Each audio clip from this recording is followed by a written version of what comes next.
Assalamualaikum warahmatullahi wabarakatuh.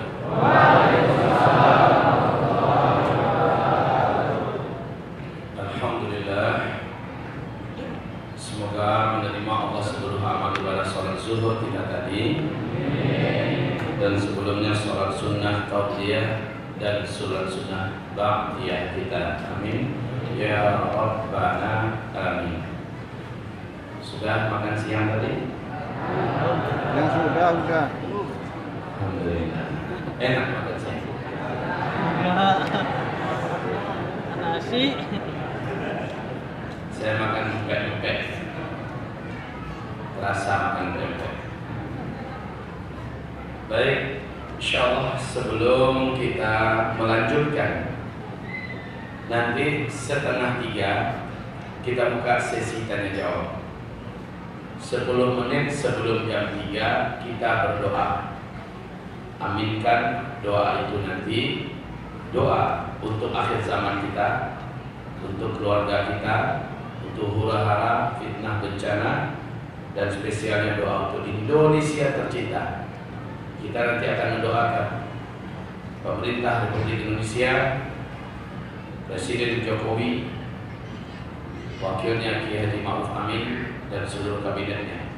Mau kita doakan? Kita doakan nanti dengan doa yang adil, dengan doa yang berimbang, doa selamat dunia akhirat atau celaka dunia akhirat. Kita aminkan dengan serius. Semoga Allah tolong mereka, semoga Allah kuatkan mereka, dan Allah tegakkan tulang-tulang punggung mereka dalam membela kebenaran dan menegakkan keadilan. Amin. Baik, mari kita lanjutkan kajian kita. Oh ya, sebelum kita lanjutkan kajian, saya setelah mengantarkan sebatas apa yang sudah kita sampaikan tadi, sudah kira-kira berapa persen tumbuh keyakinan kita bahwa kita saat ini sudah di akhir zaman? Apa sudah sampai di tingkat 70-80% keyakinan kita? Lebih 100%. Benar demikian. Maka nanti saya akan sampaikan sekarang materi tentang umur umat Islam. Setelah sampai umur umat Islam, saya akan mengajak kita untuk beramal soleh, membantu terwujudnya para warathatul anbiya, pewaris-pewaris para nabi yang ada dalam kasuhan dan binaan saya di pesantren. Mereka-mereka ini langsung tangan ini yang mengemban, yang mengayomi, mendidik, membina mereka. Apa yang akan saya sampaikan nanti insya Allah. Kita fokus dulu kepada materi kita. Setelah itu, setelah selesai umur umat Islam, saya ambil break 5-10 menit. Setelah itu kita lanjut lagi, ya. Sampai 2:30 kita buka sesi tanya jawab. Sesi tanya jawab ini saya prioritaskan nanti pakai tulisan. Tolong tulis dengan tulisan yang besar, dengan tulisan yang jelas. Nggak usah pakai perkenalan nama, alamat, tempat tinggal, nomor handphone. Langsung saja. Apalagi yang akhwat ya, akhwat kita prioritaskan pakai tulisan. Setelah itu baru apa yang bisa saya jawab, insya Allah akan saya jawab. Dan yang memang tidak ada ilmunya pada saya akan jujur saya katakan la adri, Allahu a'lam. Saya tidak tahu, Allah yang Maha tahu. Sekarang umur umat Islam, kita lanjutkan sebentar. Tadi kita baru saja halo, sampai nggak? Halo.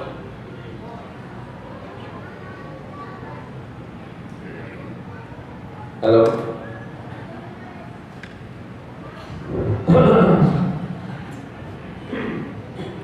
Kita baru bicara tentang Imam Mahdi ya.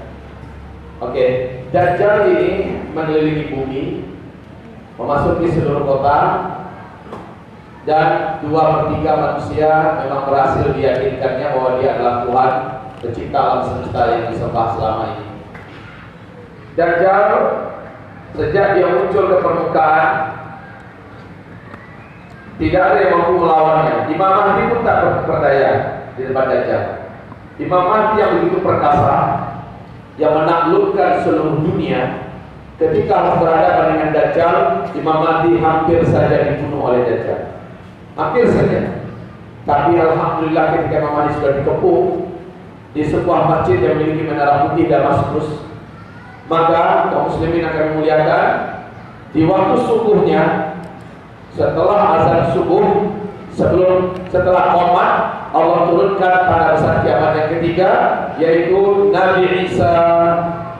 Inilah dia Al-Masih yang sebenarnya. Ini Al-Masih yang sebenarnya. Sementara kalau ini Al-Masih palsu. Dajjal ini digelari dengan Mesias atau Al-Masih Dajjal, tapi adalah Antikris. Ini adalah Al-Masih palsu. Ini Al-Masih sebenarnya. Rasulullah bersabda, hanya Isa lah yang sanggup membunuh Dajjal. Berapa jarak antara Dajjal dengan Isa? Hanya 1 tahun, 2 bulan, 2 minggu. Dalam waktu sebegitu dekat, Dajjal telah menguasai seluruh dunia. Nabi Isa AS turun di Menara Putih di sebuah masjid yang ada di Damaskus, kata Rasul. Ternyata oleh Al-Hafiz Ibnu Katsir, menara ini sudah diumumkan. Menara itu sekarang masjid itu disebut dengan Masjid Jami' Alawi. Ya, di sana Nabi Isa turun, insya Allah. Dajjal dibunuh oleh Nabi Isa.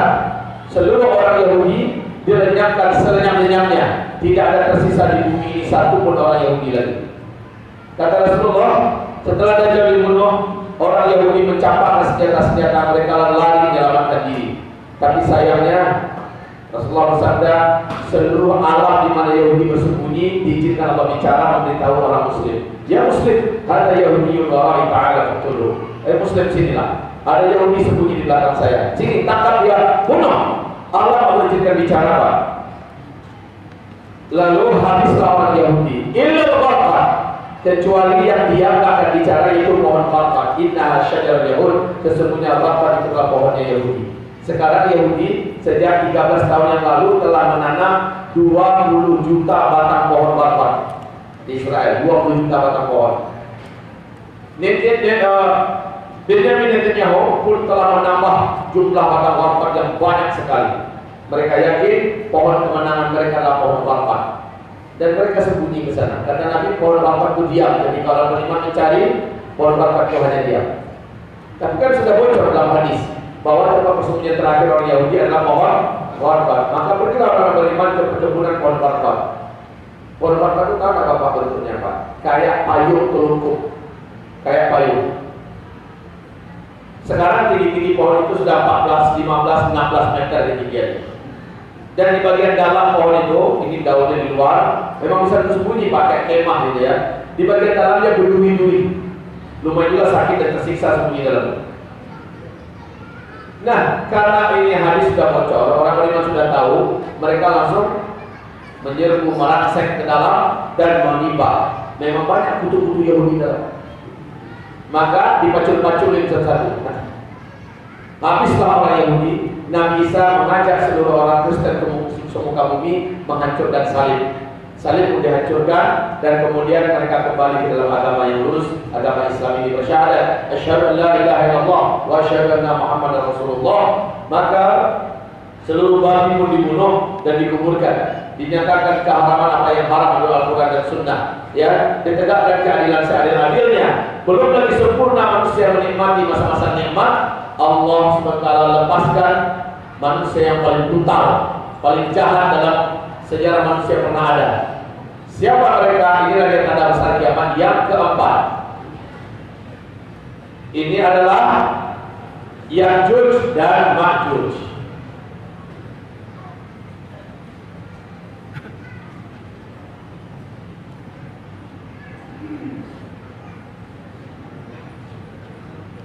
Ya'juj dan Ma'juj, Nabi Isa, Imam Mahdi dan orang-orang beriman disuruh oleh Allah, larilah kalian dari Ya'juj dan Ma'juj. Hari ini tidak ada yang bisa melawan Ya'juj dan Ma'juj. Jumlah Ya'juj dan Ma'juj, kata Rasulullah, setiap 1000 orang manusia yang ada di bumi ini, 999-nya adalah Ya'juj dan Ma'juj. Banyak sekali, Pak. Sementara mereka jagoan menggunakan segala macam senjata manual. Mereka jago dengan pedang, mereka jago dengan golok, dengan panah, dengan tombak, dengan apapun senjata manual. Ya'juj dan Ma'juj memang jagoannya. Mereka keluar dalam jumlah yang sangat mengerikan. Kalau pernah nonton film Amerika, ya, bagaimana pasukan Amhotep ya.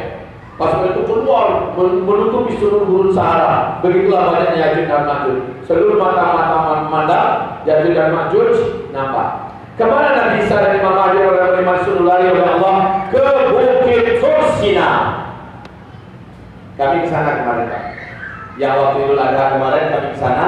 Di Bukit Tursina itu kami lihat pemandangan. Disitulah Nabi Musa menerima wahyu berupa Allah berbicara dengan Nabi Musa melalui batang pohon yang berapi dan mengeluarkan cahaya.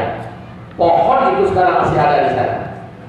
Pohon di mana Nabi Musa berbicara dengan Allah melalui media ini masih ada sekarang di sana.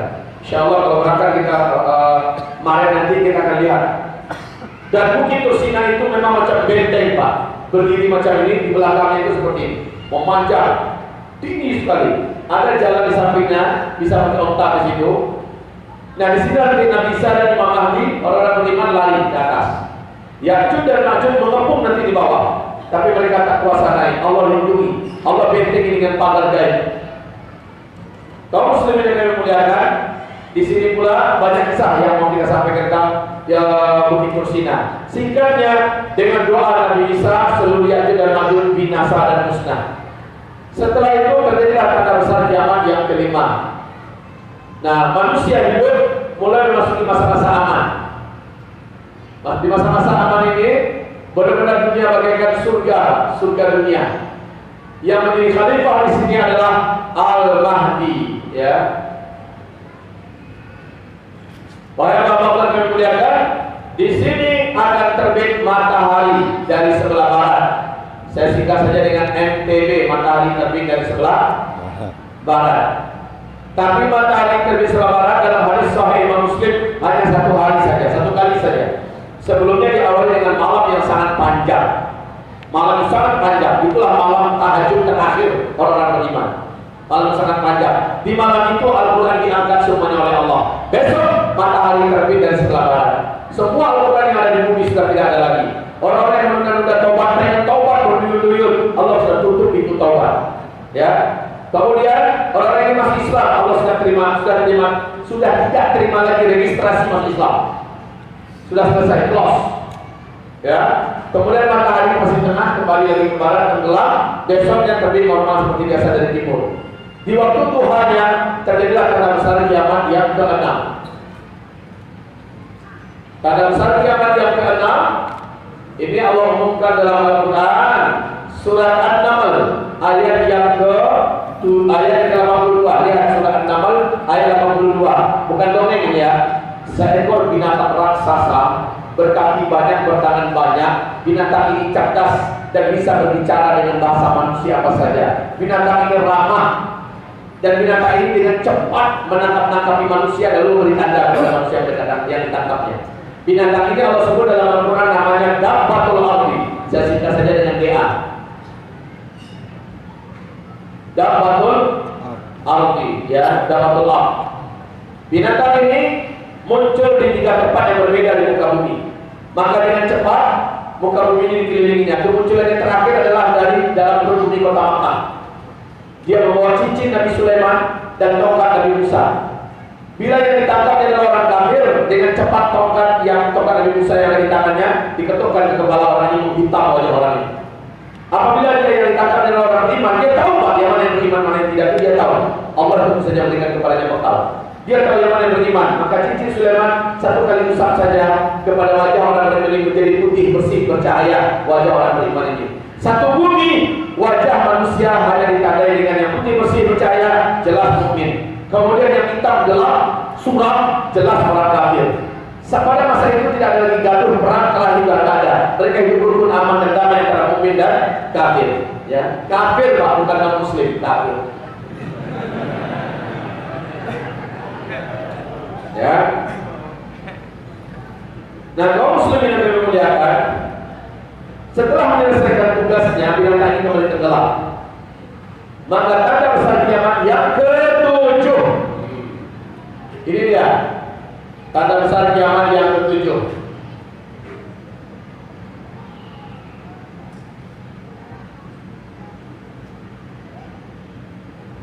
Ini adalah akhir keberadaan umat Nabi Muhammad yang beriman di muka bumi.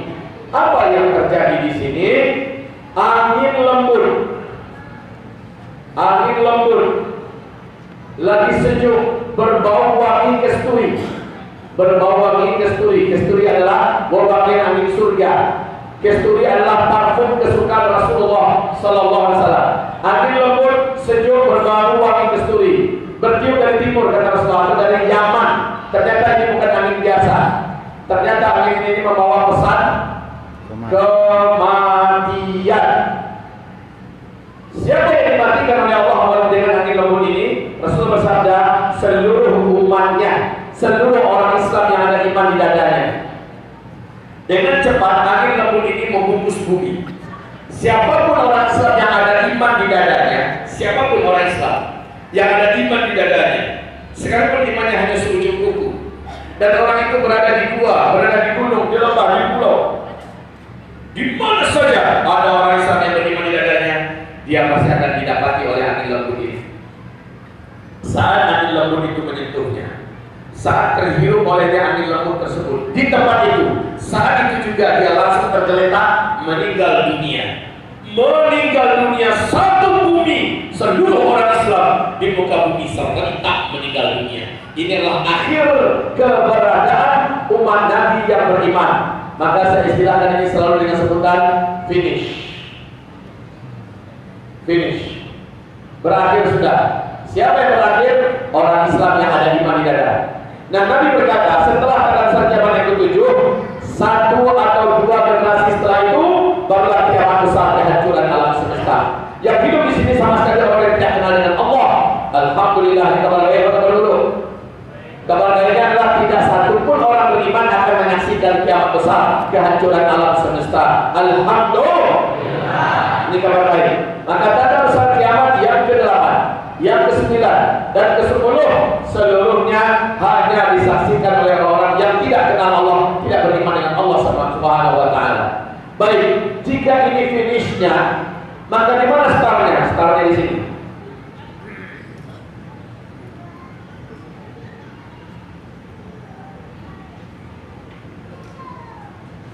Yaitu sejak Muhammad bin Abdullah Allah angkat sebagai nabi dan rasul penutup, ya. Sejak beliau diangkat oleh Allah sebagai nabi dan rasul penutup, ini adalah start.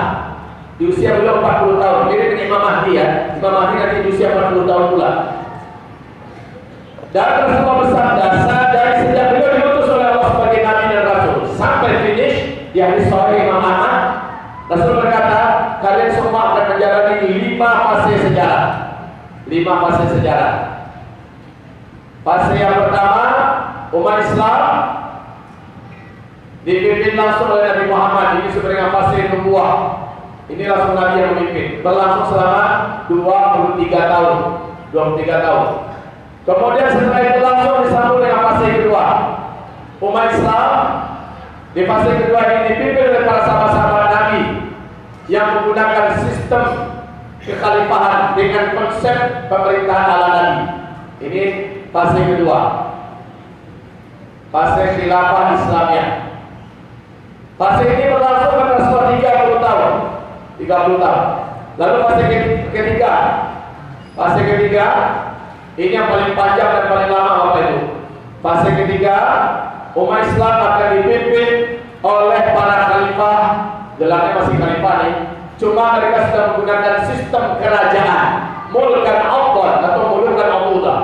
Ya, ini yang paling panjang dan paling lama. Di dalamnya ada 3 dinasti: dinasti Bani Umayyah, dinasti Bani Abbasiyah, dinasti Bani Utsmaniyah. Dan fase ini berlangsung selama 1227 tahun. Fase ini disepakati oleh para pakar dan ahli sejarah sudah selesai. Kapan? Runtuhnya khilafah Islamiyah Al-Utsmaniyah di Turki, fase ketiga sudah selesai. Sekarang kita sedang berada di fase keempat. Sekarang kita sedang berada di fase keempat. Bila fase 1, 2, 3 Islam memimpin dunia, Pak. 2/3 dunia dikuasai oleh Islam. Nanti fase kelima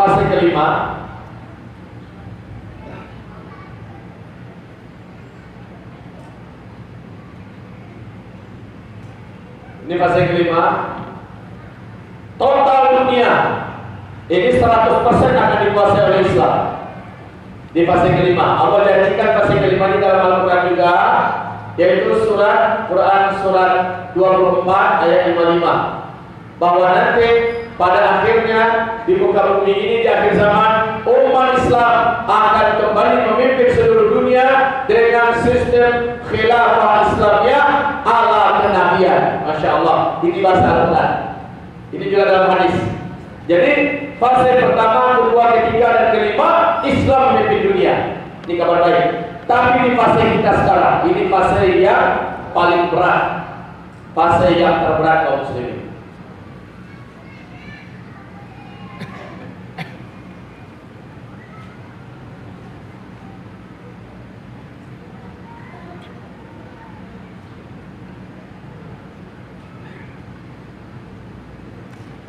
Ya, ini fase keempat.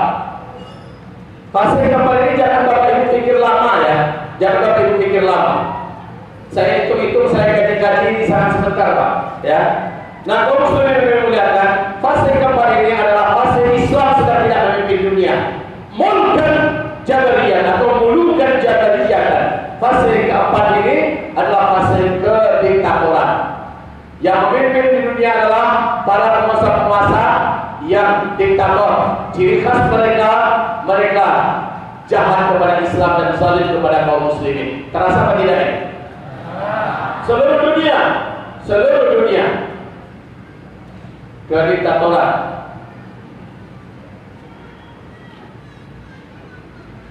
Ya. Nah, kaum muslimin ini fase terberat. Di penghujung fase keempat inilah nanti terjadinya Dukhan, Dajjal, Isa, Ya'juj dan Ma'juj, dan kita masuk ke fase kelima. Oke? Baik kaum muslimin yang kami muliakan. Sekarang berapa lamakah dari start ke finish? Nah, ini yang penting sekali. Ini kajian yang khusus. Berapa lama dari start ke finish? Kurang dari 1.500. Ternyata Rasulullah SAW ada menyebutkan masanya. Dari start ke finish, Rasulullah SAW menyebutkan di dalam hadis-hadisnya. Oleh para ulama ahli hadis, ini menjadi kajian spesial. Jadi dalil ulama dari start ke finish, dari Rasul diutus sampai hadis Islam, tidak ada dalilnya dari Al-Quran. Adanya cuma dari hadis. Untuk hadis, wahai Bapak Ibu, Rasulullah bersabda, hadis ini oleh para ulama ahli hadis dikatakan ada 3 tingkatannya. Tingkatan hadis tertinggi adalah hadis mutawatir. Hadis mutawatir ini yang kekuatan riwayatnya adalah kekuatan riwayat Al-Quran. Ini yang tertinggi. Di bawahnya adalah hadis ahad. Ya. Hadis ahad ini ada 3 level. Hadis ahad ini ada 3 level. Level hadis ahad yang tertinggi terkenal dengan sebutan hadis sahih. Sering dengar kan? Sahih Bukhari, Sahih Muslim dan sebagainya. Nah, hadis ahad pertama adalah hadis hasan. Hadis yang paling bawah adalah hadis dhaif. Ketiga level hadis ini masih masuk dalam hadis ahad. Oleh para ulama hadis sahih, hasan, dhaif, tiga-tiganya masih qaul Rasulullah SAW. Nah, di bawah itu adalah hadis yang ini kita terima nih Pak, mutawatir secara mutlak. Menolak mutawatir kafir. Hadis ahad kita terima ya. Mengingkarinya juga bisa mengeluarkan dari Islam. Hadis yang level paling bawah, ini bukan hadis lagi, tapi ini adalah maudhu', hadis palsu. Nah, yang ini wajib ditolak. Ini wajib kita tolak, hadis maudhu'. Mutawatir ahad masih berkata Rasulullah. Yang maudhu' wajib ditolak. Maudhu', munkar, syadz, gharib, la aslalahu dan sebagainya wajib ditolak. Sekarang dalil tentang berapa lama dari start ke finish adalah dari hadis ahad. Ternyata bukan sahih. Sumbernya adalah hadis dhaif dan hasan ini. Ada yang berkata, Ustaz, kalau hadisnya dhaif, untuk apa Ustaz sampaikan kepada kita? Awas. Saya bertanya lagi. Hadis dhaif itu masih perkataan Rasulullah SAW apa tidak? Masih perkataan Rasulullah. Nah, Lalu kenapa ada upaya yang tidak baik dalam rangka mendengar hadis dhaif? Ada 8 adab interaksi dengan hadis dhaif. Satu, hadis dhaif kalau disampaikan kepada orang luas, wajib sampaikan juga kepada mereka status hadis itu, bahwa hadis ini adalah hadis dhaif. Begitu adabnya yang pertama. Yang kedua, hadis dhaif tidak bisa dijadikan dalil, pijakan. Jangan dibina di atas hadis dhaif akidah dan keyakinan, tidak boleh. Yang kedua. Yang ketiga, hadis dhaif tidak bisa dijadikan dalil dan hujjah dalam urusan usuluddin, urusan inti dan pokok dalam agama. Jangan dalilnya dari hadis dhaif, tak boleh. Yang keempat, hadis dhaif kalau bertentangan dengan hadis yang sedia di atasnya, langsung hadis dhaif tidak dianggap. Apa yang saja hadis dhaif itu adanya. Yang kelima, hadis dhaif dalam urusan fadilah amal, dalam urusan fadailul amal diterima, bisa dijadikan dalil, bisa dijadikan hujjah, dan bisa diamalkan. Siapa yang mengerjakan ini, pahalanya adalah ini. Dalilnya hadisnya dhaif, sah. Siapa yang membaca ini diberikan jalan ini, hadisnya dhaif, sah. Amalkan itu, dapat pahala insyaallah sebesar yang diceritakan oleh dhaif. Ingat gak dengan kelompok dakwah Ahlus Sunnah wal Jamaah yang terkenal di seluruh dunia, Jamaah Tabligh? Tahu? Jamaah Tabligh tahu ya? Jamaah Tabligh ini punya buku panduan, namanya Fadilah Amal. Fadilah Amal itu membuat hadis-hadis sahih, membuat hadis-hadis hasan dan juga hadis dhaif. Oleh seluruh ulama di hadis sepakat dikatakan hadis dhaif urusan Fadilah Amal diterima. Itu adab yang kelima. Adab yang keenam ada A, ada B. 6A, karena hadis dhaif masih perkataan Rasulullah sallallahu alaihi wasallam, maka perkataan Rasulullah wajib lebih ditinggikan dari perkataan manusia mana saja. Dalilnya sudah rujukan ayat 1 ayat 2. Itu dalilnya, la tuqaddimu baina yaday Allahi wa rasulihi. Ya, ayat keduanya la tarfa'u aswatakum fawqa sawtin nabi wa la tajharu lahu bil qawli kajahri ba'dikum ba'dha. Dan kaum muslimin yang dimuliakan, lihat. Kalau Syekh anu berkata, Buya anu berkata, Ustaz anu berkata, Dai anu berkata, tiba-tiba muncul qala Rasulullah, berkata Rasulullah di masalah yang sama. Langsung perkataan manusia-manusia tadi tidak dianggap, Pak. Langsung tidak dianggap. Kenapa perkataan Rasulullah wajib lebih ditinggikan? Itu ada 6A. 6B, karena masuk perkataan Rasulullah, maka muliakanlah, hormatilah, anggaplah dia, letakkan dia dalam tempat yang terhormat. Sebab apa begitu? Sebab sekarang di Indonesia ini sudah ada satu kelompok yang mengklaim hanya mereka yang paling lurus. Ya, di luar mereka sesat semua, ahli bid'ah semua. Tahu yang saya maksud? Ustaz-ustaz di luar kelompok ustaz mereka adalah kilabun nar, anjing-anjing neraka. Seolah kaplingan surga itu untuk mereka semua, Pak. Jadi bapak ini semuanya ahli bid'ah di neraka semua, termasuk saya ngomong. Apalagi Ustaz Tamatan Al-Azhar, anjing-anjing neraka semua. Mereka ini yang mulutnya begitu lancang membicarakan aib para ulama di mimbar-mimbar mereka. Ya, tidak malu-malu menunjukkan mereka menceritakan aib, sehingga hati orang yang berkumpul dengan ngaji dekat kasar-kasar. Wajah mereka masam-masam dengan kita. Nah, kaum muslimin yang kami muliakan, mereka bagi hadis itu kepada dua bagian saja, sahih dan dhaif. Kalau sahih mereka alulukan, mereka sambut, mereka muliakan. Tapi kalau dia dhaif, jijik langsung wajah mereka. Kayak dihadapkan kepada bangkai babi yang berbulan, jijik mereka. Padahal adabnya bukankah hadis manusia perkataan Rasulullah, bukankah perkataan Rasulullah masih tetap wajib dihormati dan dimuliakan? Kenapa begitu melakukan hadis Nabi? Gitu ya, yaitu adabnya. Yang ketujuh, hadis dhaif jika berbicara tentang sesuatu yang gaib, tentang sesuatu yang akan datang nanti terjadi. Hadis dhaif ini selama dia belum terjadi cukup didengar dan diilmui. Tapi bila sudah terjadi, maka naik dan statusnya kepada sahih dan kita wajib meyakini hadis tersebut. Terakhir yang ke-8, hadis dhaif yang berbicara tentang bila ditopang oleh hadis-hadis dhaif yang lain banyak jalurnya dan riwayatnya, maka hadis dhaif ini naik satu tingkat ke atas menjadi hasan li ghairi. Menjadi hasan li ghairi. Oke, sekarang lihat, perhatikan. Ternyata dalam masalah umur umat Islam dari start to finish, sejak Allah utus Nabi Muhammad sebagai Nabi dan Rasul sampai serentak meninggal umat Nabi Muhammad ini, hadis yang berbicara tentang umur Islam adalah hasan li ghairi dan dhaif. Yang pertama dari Abu Dawud. Apa kata Rasul?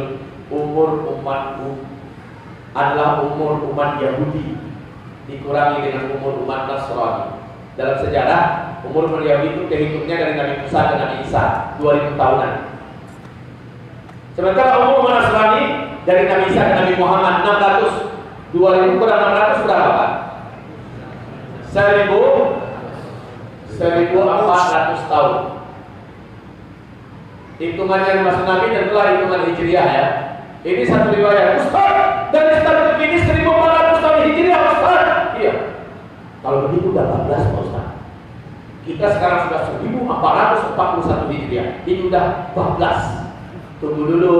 Ini baru satu riwayat. Riwayat yang lain dan ini ditopang oleh hadis yang sangat banyak. Jalur riwayat beda-beda sehingga naiklah derajatnya kepada hasan li ghairi. Apa sabda Rasulullah? Umur umatku di sisi Allah hanya satu hari saja. Dari start ke finish hanya satu hari saja. Lalu Allah menambahkan untuk umatku setengah hari lagi. Semoga umatku tidak menjadi lemah, karena Allah menambahkan untuk mereka setengah hari lagi. Satu hari tambah setengah, hasilnya berapa? 1,5 hari. Satu hari di sisi Allah berapa lama kita menghitungnya dan menjalannya di dunia? 1.500. 1000 tahun. Tahunnya dari mana? Tahunnya dari mana? Dari Al-Quran. Surah apa? Surah Sajadah. Ayat berapa? Ayat 5. Buka sendiri. Lihat surah Sajadah ayat 5. Yudabbirul amra minas samai ilal ardi thumma ya'ruju ilayhi fi yawmin kana miqdaruhu alfasana mimma ta'udun. Satu hari di sisi Allah kamu menghitungnya, kamu menjalannya di dunia 1000 tahun. Begitu surah Sajadah ayat. Oke, berarti 1,5 hari dari berapa? Jadi 1.500. Masya Allah. Ada dua riwayat. Riwayat yang pertama mengatakan 1.400, riwayat kedua mengatakan 1.500. Oke, kalau begitu kita ambil yang mana nih di antara dua? Ini domainnya para ulama ahli hadis. Oleh mereka mengkaji, mayoritas ulama ahli hadis menyepakati umur umat Islam sejak Allah utus Nabi Muhammad sebagai Nabi dan Rasul sampai habis seluruh umat Islam yang beriman serentak di muka bumi kepada Nabi Muhammad ini adalah antara 1.400 tahun Hijriah ke 1.500. Di antara ini habis seluruh umat Islam yang beriman di muka bumi ini. Habis. Allahu Akbar. Sekarang 1.441. Ada yang agak nekat Pak. Ada ulama agak nekat seperti Imam Suyuti. Imam Suyuti berani mengatakan tahun 1477 Hijriah umat Islam sudah habis. Sudah terjadi pada besar zaman yang ketujuh. Imam Suyuti siapa yang tidak kenal? Tanya ulama-ulama kita. Enggak ada ulama-ulama dunia yang tidak kenal dengan Imam Suyuti. Kedalaman ilmunya, ahli di sejarah, ahli di hadis, ahli di tafsir, ahli di fikih dan sebagainya. Tapi beliau tergelincir di sini, sehingga beliau dihujat, ditentang ya oleh ulama-ulama yang lain. Ada yang mengatakan 1476 Hijriah, ada yang mengatakan 1482 Hijriah. Oh, habis umat Islam. Bagi saya tidak menganjurkan kita menerima keberanian beberapa tokoh tertentu yang berani menyampaikan angka tahun tertentu sementara dalilnya tidak jelas dari Al-Quran atau dari hadis sahih. Bagi saya, hapuskan saja itu keberanian segelintir kecil ulama ini. Saya lebih tertarik dengan redaksi bahasa oleh Syekh Al-Hafiz Imam Ibn Rajab Al-Hambali. Apa redaksi bahasa beliau? Umur umat Islam sejak Allah utus Nabi sebagai Nabi dan Rasul sampai serentak umat Islam meninggal dunia di peristiwa pada besar zaman yang ketujuh, umur umat ini adalah lebih dari 1.400 tahun Hijriah, tapi takkan lewat dari 1.500. Lebih dari 1.500 1.200, tapi tak akan lewat dari 1.500. Ya.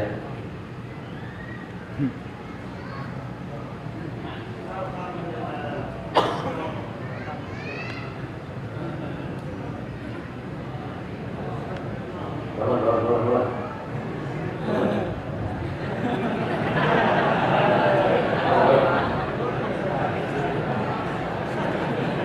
Ayo tegakkan dadanya seperti penunggang kuda. Seperti itu. Kalau biasa bawa motor gitu Pak. Pemuda akhir zaman itu seperti penunggang kuda. Penunggang kuda itu macam ini Pak.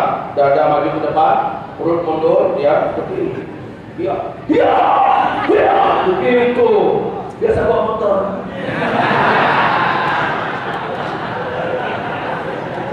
Ini akibatnya salah satu contoh. Makan banyak tadi.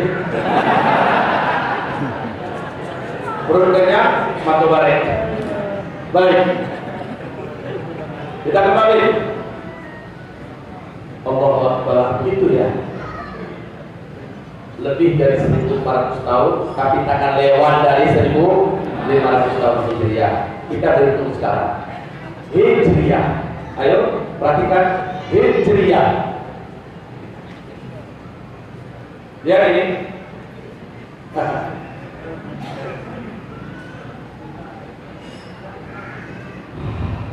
Sini. Hijriah sekarang, oh ya, Hijriah itu ngitungnya dari mana Pak? Sejak Nabi Muhammad hijrah, nih di sini nih. Mulai menghitung tahun Hijriah. Sejak Nabi Muhammad hijrah dari Makkah ke Madinah. Menghitung umur umat Nabi Muhammad menghitung umur umat Nabi Muhammad bukan sejak beliau hijrah ya, tapi sejak beliau diutus oleh Allah sebagai Nabi dan Rasul. Beliau sebelum hijrah telah menjadi Nabi dan Rasul di Makkah selama 13 tahun. Artinya ditambahkan 41 Hijriah ini tambah 13 yang di Makkah. Hasilnya berapa? 1454 hitungan Hijriah yang sudah jalan. 1454. Oke. Sekarang kita ambil angka yang aman sajalah, angka paling mentok. Padahal mungkin saja nggak sampai di sini. Tapi kita ambil ini angka yang paling aman. Angka mentok 1.500 tinggal dikurangi 1.454. Sisanya berapa? Sisanya lagi adalah inilah yang tersisa untuk Islam hidup di muka bumi ini. Paling lama hanya 46 tahun lagi hitungan Hijriah. Allahu Akbar. Ini paling lama. Ustaz, itu kan hadisnya hadis dhaif Ustaz ya. Iya, kan sudah saya katakan. Masih berkata Rasulullah ya. Hormati dia, hargai dia, muliakan hadis ini. Kalau jadi kenyataan, baru dia naik kepada saleh, baru kita jadikan keyakinan. Sementara jadikan tempat yang mulia di hati kita sebagai informasi. Tapi yang penting bagi kita, tanda-tanda yang diceritakan Nabi ini sekarang terjadi pada masa kita. Itu yang paling penting. Makanya ketika kita melihat begini, adakah masih layak kita mencari dunia ini bagaikan untuk 7 turunan kita carikan? Adakah masih pantas kita berleha-leha dalam hidup ini? Masih terus dalam perbuatan salah? Rasanya sudah stoplah perbuatan salah, berangkat menuju perbuatan yang soleh. Berubahlah cara hidup kita yang sambilan menjadi fokus.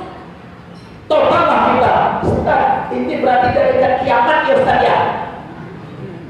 Nah ini yang agak pura-pura menangkap, ini jangan-jangan gagal paham. Nanti keluar kata Ustaz Zulkifli Muhammad Ali, kiamat 46 tahun lagi. Yang bilang kiamat siapa? Saya hanya menguraikan tentang akhir keberadaan umat Islam. Nah kiamat nanti di sini ya. Nah kaum muslimin setelah mendengarkan ini, wajah Nabi mengatakan makin dekat fase keempat ini habis, orang makin brutal dalam menghalalkan segala macam cara mencari dunia. Orang makin jahat kepada Islam dan kaum muslimin, dan orang beriman makin berat ujiannya. Ya, ini ujian paling berat oleh Islam di fase keempat. Masalahnya kalau fase kelima, hidup bagikan surga dunia sudah. Di fase kelima, hidup bagikan surga dunia. Oke. Oke, sekarang sampai di sini umur Islam sudah selesai. Saya ambil waktu 5 sampai 10 menit. Bisa kita beramal bersama-sama? Bisa, insya Allah. Bersiap-siaplah. Ini amalan yang hanya orang beriman lah yang menyambutnya dengan semangat. Tapi orang tak beriman langsung mencibir dia. Apa yang mau saya sampaikan? Yo ya, saya dapat pesan dari panitia. Mungkin panitia sering melihat saya di YouTube. Saya sering memanah dan memanah di atas kuda. Kalau ada kudanya di sini, saya akan praktekkan bagaimana kuda melaju cepat. Kita lepaskan tangan dan kita memanah. Ya Pak ya, semangat Pak, enak Pak. Saya terasa bagaikan dunia khayalan ketika naik kuda itu. Masya Allah, terasa maco. Itu olahraga lelaki maco itu gitu Pak. Wajah itu mau wajah maco men semua. Cuman kalau belum bisa berkuda masih setengah maco. Jadi harus pandai berkuda. Ya. Antum lihat Mahathir Muhammad itu usianya 93 tahun sekarang Pak. 93 tahun. Coba lihat cara berdiri dan berjalannya Mahathir. Berdiri tegak seperti ini Pak. Karena ini kayak gini padahal 93 tahun. Ternyata kami kaget Pak. Masya Allah, olahraganya dalam 1 minggu itu 3 kali di atas kuda. Di atas kuda dia melaju sampai 30 km di atas kuda.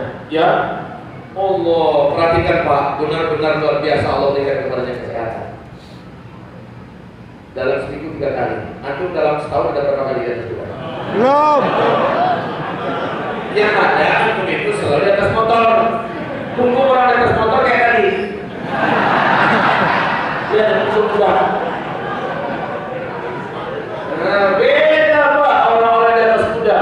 Makanya orang di atas kuda ini Pak, Masya Allah. Kalau bicara yang spesial itu Masya Allah kalau di atas kuda. Alhamdulillah. Anak di usianya 58 tahun. Kemarin waktu saya anak tua di Jakarta, beliau datang Pak, Alhamdulillah. Dan saya tanya, anak masih berkuda? Alhamdulillah masih. Kita punya stable baru Pak Ustaz. Anak punya 36 ekor kuda, Masya Allah. 36 ekor kuda. Sementara saya di pesantren hanya 25 ekor kuda. Masih banyak lagi. Hah? Dan beliau masih memanah di atas kuda. 58 tahun. Ini baru luar biasa. Itu baru laki-laki. Setengah laki-laki. Belum bisa berkuda. Saya belum percaya laki-laki sampai dia bisa berkuda. Baik, nanti kita sebelum bubar, jangan bubar dulu.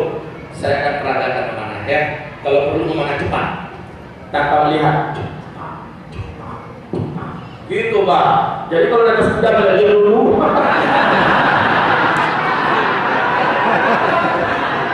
Ya. Kalau kita berburu hijab dan domba, berburu hijab, berburu kelinci, hilang dulu kelincinya. Mata kita sambil udah melaju itu tetap melihat target. Gitu. Ya. Semangat Pak. Ayo kita latihan sama-sama. Saya kalau ada kuda di sini mau undang lagi. Kalau nggak ada kuda saya mau datang. Undang Usma kemarin siapkan kudanya, siapkan pada tapi jangan kuda liar Pak. Memang kuda terlatih. Itu kuda-kuda kita terlatih semua. Alhamdulillah 25 ekor itu kuda terlatih. Bisa direkomendasikan untuk apa saja, jumping, mau kuda kecantikan, mau endurance, ya kita dapat kuda industrial, ya kuda horseback archery, insya Allah ya. Baik kaum muslimin, jadi jangan lupa sebelum kita keluar, setelah kita doa nanti kita keluar rame-rame. Saya diminta untuk show, ya. Saya tidak tahu ini kalau nggak kena jangan salahkan saya, jadi targetnya lebih lari. Sekarang ayo kita ke materi kita 5 menit atau 10 menit. Bismillahirrahmanirrahim. Kaum muslimin yang kami muliakan, saya dari dulu diminta mendirikan pesantren dan saya mengelak terus. Kurang minat waktu itu ya. Terakhir baru saya sadar kesimpulan saya salah. Ceramah-ceramah ini tidak akan membuahkan hasil yang signifikan membangun generasi. Tapi cara membangun generasi yang benar adalah dengan pondok pesantren. Kesimpulan saya sudah final. Lalu 2003 mulai kami mendirikan pesantren. dari PAUD, TK, SDIT, ya, dan fokusnya berbasiskan Al-Quran. Kemudian 5 tahun yang lalu kami mendirikan kitab, lalu lanjut dengan madrasah tingkat SMP, ya, dengan alam salafus soleh. Alhamdulillah santri-santri kami sudah tidak mampu lagi menampung tempat. Alhamdulillah Pak, seluruh santri kita seluruhnya hafiz Al-Quran dengan nikmat dan izin Allah. Ada yang hafiz dalam 10 bulan, ada yang hafiz dalam 14 bulan, ada yang hafiz dalam 2 tahun, ya. Mana-mana yang kurang dari setahun kami berangkatkan dia umroh. Alhamdulillah. Sekarang setahun sudah berjalan, santri kami didesak oleh para orang tua mereka agar kita membuka lanjutan, yaitu mulazamah. Sesuai dengan janji kami, tamat SD kita terima, 7 tahun di tangan kita setara dengan S1 dari Timur Tengah. Tapi saya baru mampu mewujudkan sampai tingkat SMP di madrasah. Akhirnya desakan dari orang tua tidak bisa kami elakkan. Mereka memaksa kami untuk bangun sekali sekolah kami tingkat SMA-nya yang 4 tahun lagi, di mana setara dengan S1 dari Timur Tengah. Bismillah, bulan November 2018 kami memulai. Dan tahu saya bagaimana cara mulainya. Datang saja Allah pensiunan Chevron dari Uli, ya. Beliau datang membawa dana cash 300 juta. Dia keliling cari pesantren yang bisa dititipkan harta akhiratnya ke pesantren itu, dan dia jatuh cinta dengan kita. Ya, saya lupa saya itu. Kemudian dia langsung, Ustaz, Bismillah Ustaz, semoga Allah bantu dan rezeki yang lain. Maka kami gali kedalaman 5 meter, kita buat fondasi untuk 3 lantai, Pak. 12 kali 40, totalnya 1440 meter. Borongannya, kami buat borongan, ya, yaitu 2.300.000 per meter, 2.300.000 per meter. Maka total semuanya 3.650.000.000. Alhamdulillah.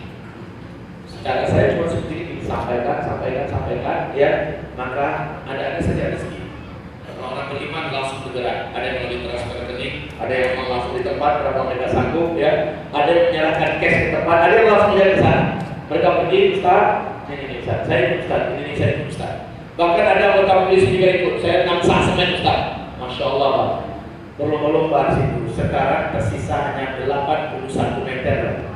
Itu yang tersisa. Tapi di kampus luar kami, ya, kemarin ada tentang kita sedang membangun asrama, sekolah, kantor, jalan. Kita berutang 300 juta. Waktu saya di Islam waktu kita ke kemarin ke Al-Aqsa kemarin, ada sepasang suami istri dari Bandung yang menutupi seluruh utang 300 juta selesai. Alhamdulillah. Sekarang berutang lagi, dibuat bangunan 256 juta. Karena membangun bangunan kita silakan datang, Pak. Besar sekali. Ada 9 titik kita sedang membangun di 2 kampus. Nah, kampus yang besar tinggal 81 meter lagi, per meternya 2.300.000.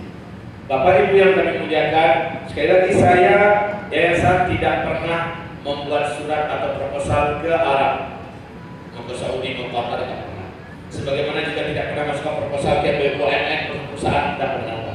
Kita hanya sampaikan pada umat biar lebih barokah, ya, biar lebih terbuka kebarokahannya, dan umat juga mengalir pahalanya kepada mereka semua. Insya Allah sampai hari kiamat ini akan menjadi pahala abadi dengan izin Allah SWT. Maka sekarang yang sisa ini, kata tukang kami, kalau ini lancar Ustaz, akhir November ini insya Allah sudah siap. Maka Desember kita sudah bisa tempati.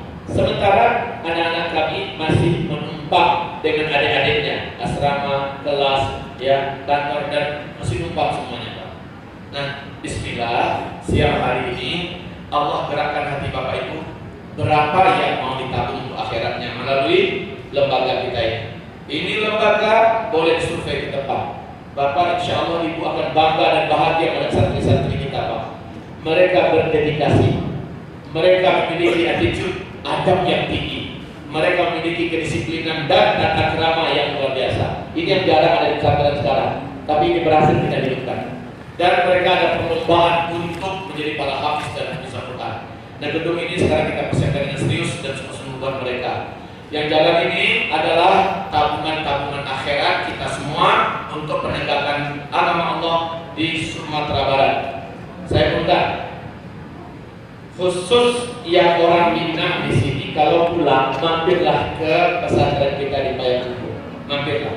Kita ada 3 kampus, Kampus pertama di tengah kota, kampus kedua di Sarilawe, kampus yang kedua di Cincin Mudia dekat dengan pemandian Batang Tabing, masih di kota. Dan kampus ketiga ini tempat tinggal saya sekarang, yaitu di Kabupaten 50 Kota.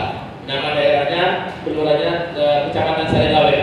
Silakan lihat di sana survei lah. Dan insya Allah Taala mudah-mudahan peresmian nanti, saya sudah diskusikan ini dengan Ustaz Abdul Somad. Beliau mengatakan insya Allah saya akan datang untuk memberikan tabligh akbar dalam acara peresmian gedung ini. Nah, kalau mau datang nanti insya Allah tanggal 4 Januari. Peresmiannya nanti tanggal 4 Januari kita akan resmikan. Saya sudah melobi Bapak Gubernur Sumbar, beliau pun menyampaikan cepat masukkan proposalnya Ustaz. Mudah-mudahan saya tugaskan asisten saya agar bisa kami hadiri nanti peresmian gedung tersebut. Dan semoga juga ada beberapa tokoh nasional akan kami undang Pak. Nah, silakan datang. Tapi sekarang memang sudah bicara membangun. Saya berharap dan memohon berdoa kepada Allah jangan putus hendaknya pembiayaan sampai akhir nanti. Nah, amin insyaallah taala. Ini yang jalan sekarang, itulah dia yang akan membantu tegaknya pembangunan untuk pendidikan anak-anak kita di sana. Mungkin tafadhal. Allah ya terima. Masya Allah. Insya Allah. Syabkan. Yarahmatullah. Jazakallah. Zawajakallah wa fadl al-'ilm. Masya Allah. Ya. Bahasa kampung kami Pak. Kami sekampung dulu. Oh ya, ini bisa ditransfer ke nomor rekening kalau seandainya kita nggak bawa dana sekarang. Ibu nggak bawa dana nggak apa-apa Bu. Nah harus selalu dana, cincin bisa lepas. Nanti gelang apa bisa mampu untuk akhirat. Di zaman Nabi Muhammad, ciri khas identik daripada sedekahnya ibu itu adalah seperti kata para sahabat, kalau ibu kami bentangkan sal atau semacam apa, maka ibu melemparkan cincinnya, gelangnya, anting-antingnya. Inilah infaknya ibu. Dan ibu ini yang akan melindungi dan menjaga mereka. Kata Rasulullah, wahai para wanita, jaga diri kalian dari api neraka dengan harta kalian. Jadi bawalah harta itu ke akhirat, jangan ditinggal di dunia. Kalau nomor rekening ini bisa ditransfer, Bank Syariah Mandiri 06300000089.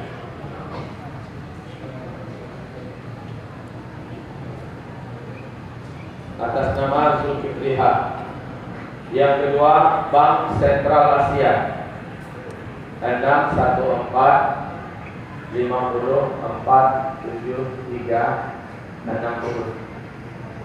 Atas nama